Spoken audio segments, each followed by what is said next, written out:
తెలంగాణలో ఐఏఎస్లు బ్రోకర్గిరి చేస్తున్నారనే కేటీఆర్ వ్యాఖ్యలకు అద్దంకి దయాకర్ కౌంటర్ ఇచ్చారు. అధికారులతో కాళ్లు మొక్కించుకున్న చరిత్ర కేసీఆర్ దని మండిపడ్డారు. తమను రెచ్చగొడితే తగిన మూల్యం చెల్లించుకుంటారని హెచ్చరించారు.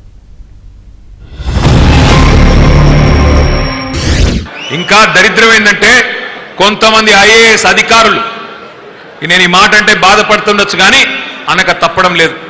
కొంతమంది ఐఏఎస్ అధికారులు మున్సిపల్ డిపార్ట్మెంట్లో, నేను చెప్పేది ముఖ్యంగా ఐఏఎస్ అధికారులు బ్రోకర్గిరి చేస్తూ ఉన్నారు.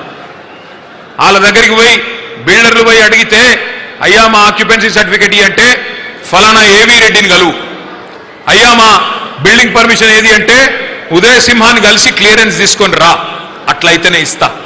ముఖ్యమంత్రి గారి కౌంటర్ల దగ్గర ఉండే బ్రోకర్లకు కలువమని ఐఏఎస్ అధికారులు పురమాయిస్తున్నారు. పోయి అక్కడ పోయి డబ్బులు కడితే ఇక్కడ నేను మీకు క్లియరెన్స్ ఇస్తా అని చెప్పే దౌర్భాగ్యపు పరిస్థితి.